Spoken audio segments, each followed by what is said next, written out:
무툰 무협소설 오디오북 광룡리 장답 3화.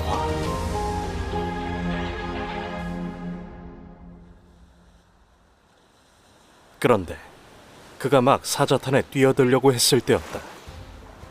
문득 아들의 아래쪽에서 하얀 뭔가가 소용돌이와 함께 휘돌고 있는 것이 보였다.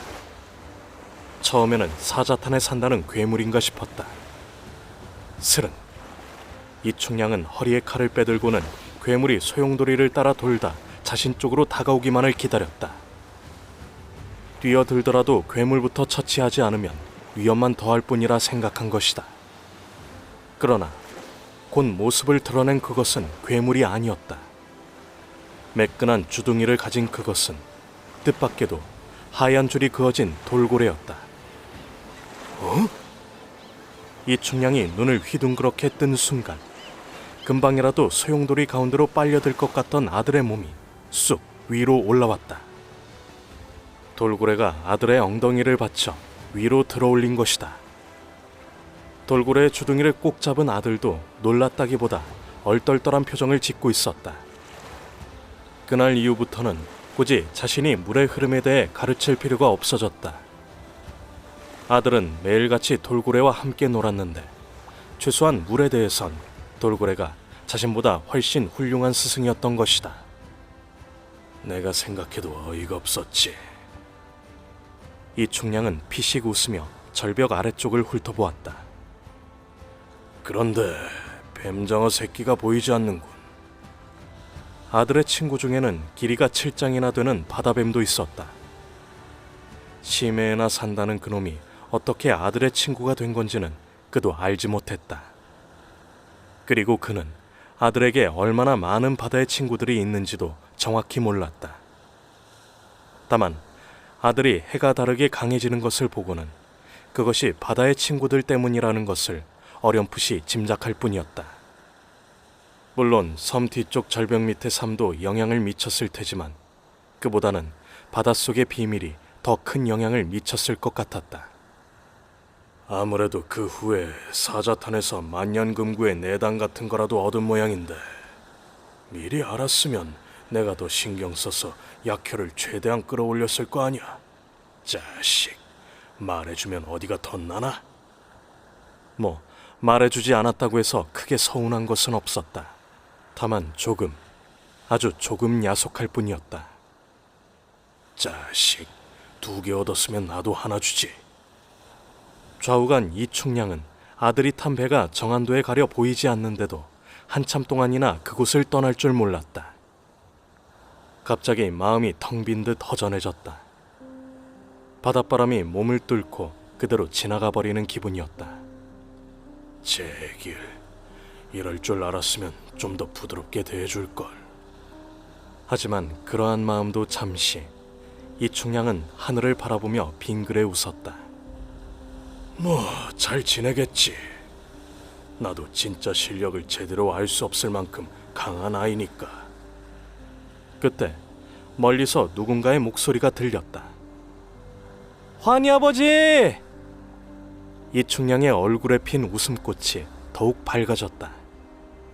고개를 돌리자 어촌에 사는 여인이라 하기엔 얼굴이 고운 30대 후반의 미부가 절벽을 돌아 나오고 있었다. 오기어멈, 여기요! 발그레한 얼굴로 다가온 여인이 주위를 둘러보며 물었다. 환희 갔어요? 쟤까지 꽤 안 가고 100일 수 있겠소. 당신 몸에 대해선 이야기했고요. 환희가 3년 안에는 돌아와야 할 텐데. 막중한 일을 하기 위해 떠나가는 애한테 쓸데없이 그런 이야기 뭐하러 하겠소. 어차피 낫지도 못할 병인데. 그래도 나중에 사실을 알면 괴로워할지 모르잖아요. 이충량은 손을 뻗어 오기 엄마의 어깨를 끌어안았다. 너무 걱정 마시구려. 당신이 생각하는 것보다 훨씬 강한 아이니까. 들어갑시다. 그러자 이충량의 어깨에 이마를 기댄 오기 엄마가 물었다. 그런데 우리 사이에 대해 이야기는 했어요? 순간 이충량은 오기 엄마의 어깨를 잡은 손에 힘을 주었다. 시간이 지나면 다 이해할 거요. 다. 그래서 밖으로 내보낸 것이 아닌가.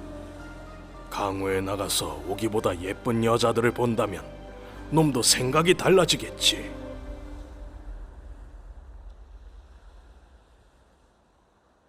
이무환은 타고 온 조각배를 선착장 구석에 정박시켰다. 아마 내일 아침이면 아버지가 가지러 올 터였다. 함께 왔던 돌고래, 상아와 비아는 이미 어디론가 모습을 감춘 후였다. 환오빠! 문득 선착장 끄트머리 쪽에서 자신을 부르는 소리가 들렸다. 누군지 볼 것도 없었다. 정한도의 꽃, 은선옥. 오기가 달려오고 있었다. 어떻게 된 거야, 오빠? 아직 섬을 나오려면 열흘은 더 있어야 할 텐데. 이무환은 쓴웃음을 지었다. 그렇게 됐다. 근데 오늘은 선창에서 노는 사람이 별로 없네. 고기 잡으러 나갔나? 오기가 피식피식 웃었다. 조금 전까지만 해도 강구 오빠 패거리들이 있었는데 비룡도에서 배가 오는 거 보고 다 도망갔어요. 자식들 겁은 많아가지고. 100명도 넘는 해적들을 전부 물귀신으로 만든 오빠를 무서워하지 않으면 누구를 무서워하겠어요. 임마, 그거야 놈들은 해적들이니까 그랬지. 내가 뭐 섬 사람들에게까지 독하게 손을 쓸 사람이냐? 오기가 절대 못 믿겠다는 눈으로 바라보며 피식 웃었다. 이게? 이무환은 그런 오기를 향해 눈을 한번 부라리고는 평소와 달리 한숨까지 지으며 고개를 돌렸다. 일단 좀 걷자. 할 말이 있으니까. 선착장 우측으로는 좁고 기다란 백사장이 백색 비단띠처럼 펼쳐져 있었다. 이무환은 18세 꽃다운 소녀 오기와 터벅터벅 백사장을 거닐었다. 그의 입이 열린 것은 백사장의 끄트머리에 이르렀을 때였다. 나 떠난다. 갑작스러운 말에 오기의 눈이 휘둥그레졌다. 오빠 혼자? 비룡도를? 아버지의 집안에 일이 생겼다나 봐. 오빠더러 뭘 어쩌라는 거지? 그럼 아저씨는? 아버지가 몸이 안 좋아서 할 수 없이 내가 가는 거야. 어제 보니까 괜찮던데. 나도 그랬으면 좋겠는데. 시무룩해 있던 오기가 물었다. 그럼 언제 오는 거야? 설마 안 오는 건 아니지? 안 오긴. 아마 1년이면 될 거야.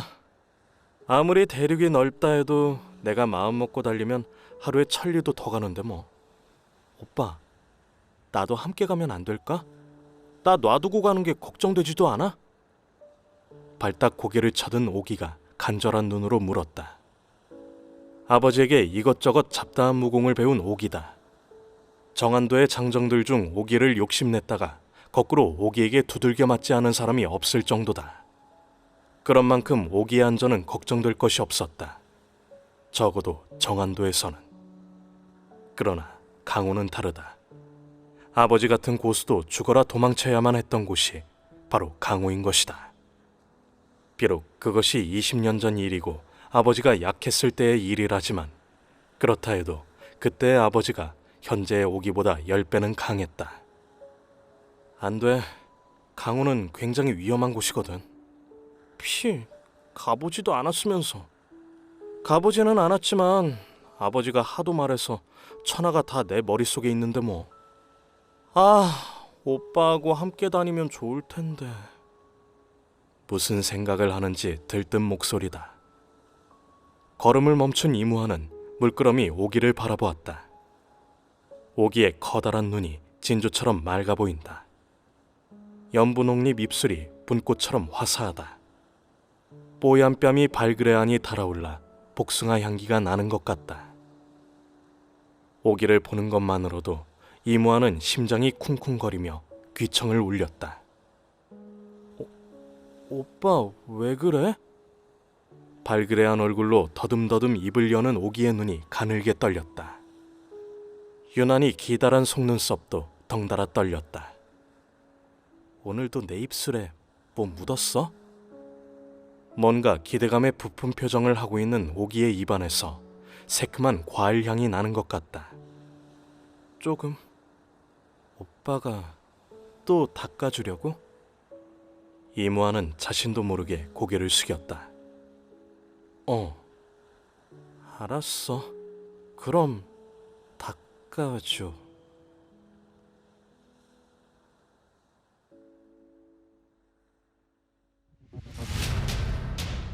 제2장 상산의 성하루.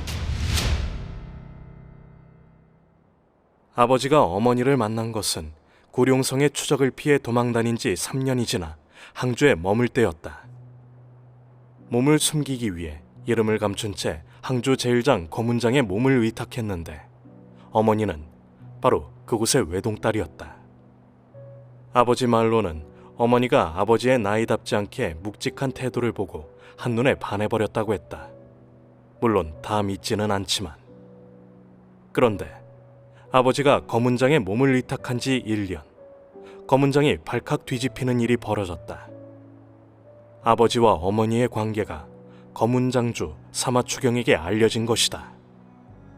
사마추경은 두 사람의 관계를 절대 인정하지 않았다. 근본도 모르는 외톨이에게 딸을 줄 수 없다는 것이 이유였다. 문제는 어머니가 당시 임신을 하고 있었다는 것이다. 그 사실이 알려지자 노발대발한 외조부 사마추경이 아버지와 어머니를 죽이겠다고 검을 뽑아드는 사태까지 벌어지고 말았다.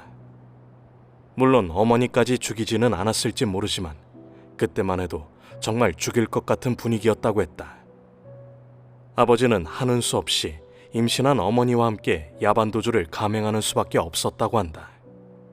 그렇게 다시 도망자가 된 지 석 달, 상산에서 자신이 태어났다. 그리고 어머니는 자신의 3살 생일을 이틀 앞두고 숨을 거두었다. 당시 절강의 바닷가를 휩쓴 역병이 어머니까지 덮쳐버린 것이다. 그렇게 어이없이 어머니가 돌아가시자 아버지는 어머니를 묻은 지 100일 후 자신을 데리고 전설의 섬을 찾아 정안도로 가는 배에 몸을 실었다. 그리고 17년, 이제 혼자서 어머니의 고향으로 돌아간다. 어머니, 부드럽던 어머니의 품이 너무도 그립다. 왠지 오늘따라 어머니가 더욱 보고 싶다. 그때는 파도 치는 바다가 굉장히 무섭게 느껴졌었는데 철썩, 철썩. 뱃전에 부딪혀 부서진 파도가 바람에 흩날려 얼굴을 때린다. 10월의 바닷바람에 섞인 물기가 창끝처럼 날카로우면서도 시원하다. 선수에 앉은 이무아는 점점 작아지는 비룡도를 바라보며 움직이지 않았다. 부서진 파도의 파편이 얼굴을 두들기는데도 눈 하나 깜빡하지 않았다. 세월 한번 빠르군. 비룡도에 들어간 이후의 일이 주마등처럼 스쳐 지나간다. 수련하다가 죽기 직전에 잃은 적은 헤아릴 수도 없이 많아 다 생각도 나지 않을 정도였다. 허리를 밧줄로 묶어서 소용돌이 속에 집어넣기도 했었지. 5살 때였다. 물의 흐름에 대한 감각을 키워야 한다며 아버지는 조금도 망설이지 않고 자신을 사자탄의 소용돌이에 던져 넣었다. 그때 칡넝쿨로 만든 밧줄이 끊어졌는데 만일 돌고래 2마리가 갑자기 나타나 자신을 구해주지 않았다면 죽었을지도 몰랐다. 그러더니 6살 때는 비룡도의 험악한 절벽에서 갈매기들의 알을 가져오게 하고 7살이 되자 죽창 한 자루를 주고는 물고기를 잡게 했다. 산더미 같은 파도가 치는 곳에서 말이다. 8살 때부터는 생각하기도 싫었다. 눈을 뜨면 아버지가 절벽 위로 데리고 갔다. 그러고는 태양의 기운을 가슴에 담으라는 막 잠에서 깬 갈매기도 웃어댈 말도 안 되는 소리를 했다. 그렇게 하루가 시작되면 해가 지고 자정이 될 때까지 한시도 쉴 수가 없었다. 두들겨 맞지 않으면 그나마 다행이었지. 간단히 말해 처절하게 하루하루를 보냈다. 11살 때 섬 뒤쪽 절벽 밑에서 발견한 삶을 도라지 먹듯 캐먹지 않았다면 몸이 견디지 못했을지도 몰랐다. 그때만 해도 사람들이 모두 자신처럼 그렇게 사는 줄로만 알았다. 12살 때 처음으로 아버지와 함께 정안도로 나가기 전까지는. 하긴 그럴 수밖에 없었다. 무인도였던 비룡도에서 아버지와 단둘이서만 살았었으니까. 아버지가 말씀하시길 세상은 그렇게 살지 않으면 살 수가 없는 너무도 살벌한 곳이라 했으니까. 그런데 그게 아니었다. 세상 사람들은 웃고 울고 힘들게 일하는 듯 하면서도 즐겁게 놀며 살고 있었다.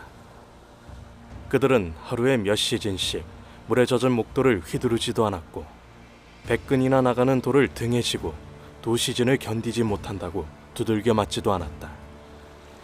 자신은 어린 나이에도 충격에서 한참 동안 헤어나지 못했다. 죽어도 비룡도로 돌아가고 싶지가 않을 정도였다. 그때 오기를 만났다. 자기보다 2살 적은 오기를. 그리고 처음으로 알았다. 세상이 생각보다 즐겁고 재미난 곳이라는 것을. 오기 생각이 나자 이무안의 눈이 개슴츠레하니 가늘어졌다. 전보다 가슴도 더 커진 것 같고 입에서 나는 냄새도 더 좋아진 것 같고 같이 살자고 할까? 자신의 입술로 오기의 입술을 닦아준 게 2번째다. 입안에 뭐가 들었나 확인해보고 싶은 것을 꾹 참았다. 이제 정안도의 누구도 오기가 비룡도의 미친용 이무안의 것이라는 것을 부정하지 않는다. 같이 산다고 감히 누가 뭐라 할 것인가? 돌아오면 말해봐야지. 이무안이 개슴츠레해진 눈으로 입꼬리를 말아올렸다.